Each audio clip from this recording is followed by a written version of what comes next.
So remember when EA went when EA went full EA back in 2017 with Battlefront 2, lots of people probably already forgot, but they kicked something into motion by attacking the core progression of a franchise as beloved as Star Wars, and it's coming back to bite them at the worst possible time.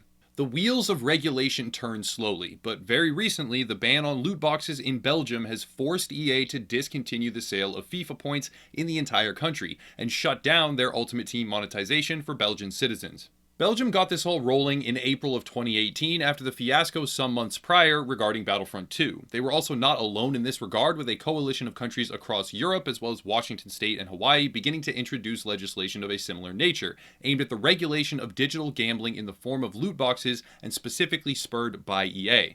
Well, flash forward to today, and EA has finally caved into the regulatory requirement and is removing their loot box monetization as per the legal framework. This statement was made public by EA regarding the issue. After further discussions with the Belgian authorities, we have decided to stop offering FIFA points for sale in Belgium. We're working to make these changes effective in our FIFA console and PC games by January 31st, 2019. This means that players in Belgium will not be able to purchase points to obtain FIFA Ultimate Team packs. Players can still access Ultimate Team and play with their existing players. All content in the game can be earned through gameplay, as has always been the case, and players can continue to use coins and the in-game transfer market. Any players in Belgium that have existing FIFA points in their accounts can continue to use them, but they will not be able to purchase more. We apologize to our players in Belgium for any inconvenience caused by this change. They go on to say, "We seek to bring choice, fairness, value, and fun to our players in all our games."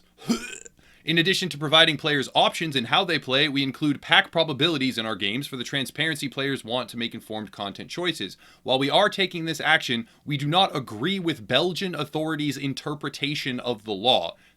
What?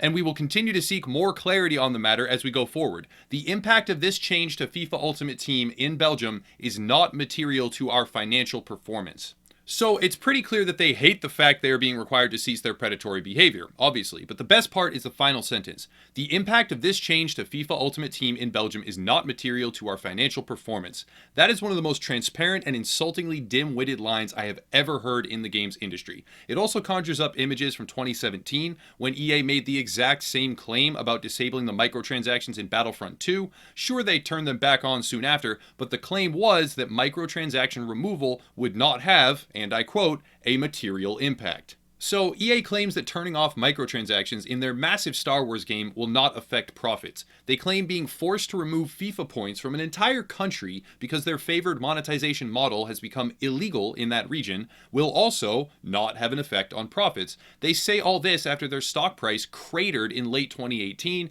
and even when recovering sees more volatility than any of its competitors because they are an industry pariah.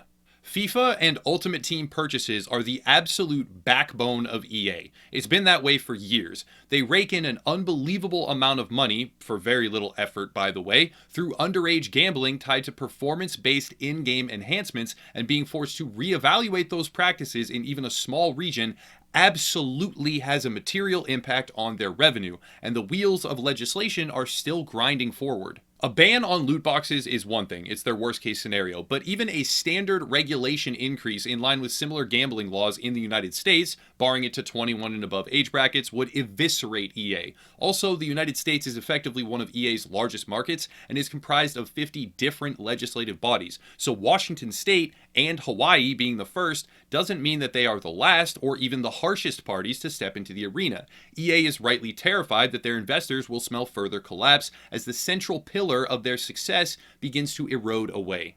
In parallel to this, right now, EA and BioWare's Anthem is hitting a brick wall of community ill will. The game is being propped up in some ways by an aggressive fandom, but it is nowhere near large enough to propel Anthem to the forefront of EA's quarterly earnings reports. And with such a rock-bottom level of community sentiment, the project is effectively hamstrung by the mere fact that EA is the publisher. Whether or not they push ahead with aggressive monetization, whether or not they even end up having a major impact on the game at all, their name in and of itself being near Anthem has crippled it. Legislative bodies take forever to move forward. Sometimes that process is even longer due to divided opinions or various special interests, and even when decisions are reached and votes are cast, it can take an equally long amount of time for major companies to react and adhere to those decisions. Belgium banned loot boxes many months ago, and now EA is finally caving in and pulling back after a very long waiting period. With bills already introduced in Hawaii and Washington state, and a slew of other European countries already pushing ahead with similar regulation, EA is on a shrinking island. Additionally, the Netherlands has also investigated and banned loot boxes in certain games, citing them specifically as addictive, and has subsequently vowed to come together with other European Union regulation bodies to combat loot boxes across the entire region. Should this come to pass, EA will collapse completely, since the primary safety net they have relied on for so long is loot box gambling in their sports games. The statement that the removal of microtransactions from Star Wars Battlefront 2 would not impact their profits was a self-harming thing to say.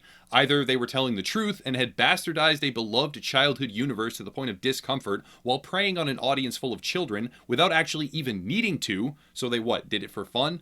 Or, alternatively, they lied flat out to the public and to shareholders. Either way, damaging. The now similar statement that the removal of FIFA points from Belgium in its entirety will have no material impact cannot possibly be true. But in a warped universe where it is true, let's pretend, they have preyed on underage gamers across the globe with effective gambling crates when it was not even of impact, and held no sway over their fiscal well-being.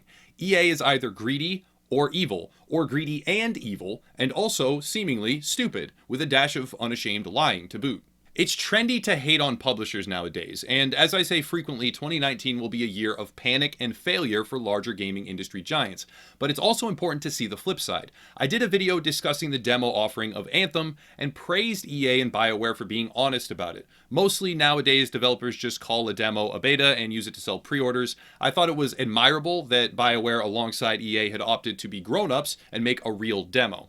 Well, that turned out to be a pretty big oopsie. Turned out they just skipped the beta stage and went from alpha to demo, and it was broken as all hell. I had speculated that maybe EA learned from previous mistakes and were seeking to harvest some legitimate community goodwill. Yeah, no, swerve on that one. Instead, they are resorting again and again to increasingly underhanded tactics, as if trying to trick the consumer base into thinking they are not terrible by being increasingly terrible. Where once upon a time players would create custom third-party servers to avoid EA's own faulty framework in the Battlefield franchise, they have now assumed control of the custom server market and deliberately hold access out of reach for extended periods of time. I could rant and rave for hours about how terrible EA is and how bad other AAA publishers tend to be, and every passing day adds fuel to that fire, but in the end, it does not do all that much, honestly. Community outrage has an effect, sure. For instance, Anthem is suffering because of widespread prejudice against EA as a company, but by itself, it's not usually enough to truly damage companies that large. But combine record levels of community distaste with actual regulatory bodies across the world, all hitting within a similar time span, and you have the perfect storm that can actually kill a company like EA. Seriously, I'm talking full-on meltdown. It sounds hyperbolic, like it's a gross over-exaggeration, but all of these factors have been building for years now, and with enemies at the gate on every single level, EA really does not have many options. Investors are unhappy, their stock price is a travesty, Europe and certain states regulate their primary cash flow mechanism, and obviously, with Belgium as an indicator, are shutting off chunks of that market completely from them. Battlefield is down significantly from its predecessor, and mired in scandal, while Anthem looks to be crippled pre-birth simply for being associated with their name. They wrecked the Star Wars license, fans of the franchise call for it to be stripped from their possession by Disney entirely, and no matter what you examine, or how you examine it, EA is failing.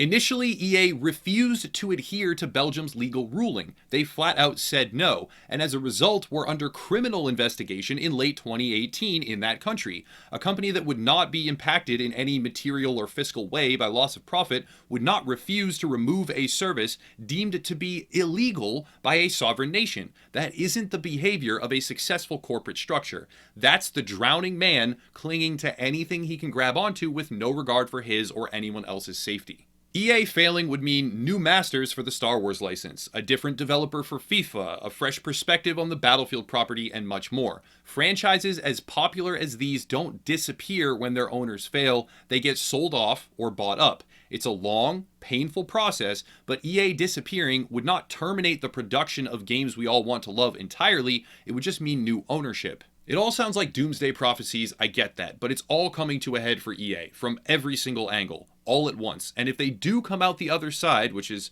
who knows at this point, it won't be unscathed. They will be changed by it, for better or for worse. Anyways, that's all for today. I do hope they miraculously change their ways and get back to quality design and ethical monetization, at least to a point so that political representatives themselves don't have to literally say, you are doing things so unacceptable, we have to make them illegal to stop you, but my expectations aren't high at this point. As always, check out the links down below. We have our esports merchandise with custom name, tag, and number, plus various communities, groups, and forums, so join up if you're interested, but I'll cut it there and I'll stop rambling. Thank you all for watching, and have a nice night.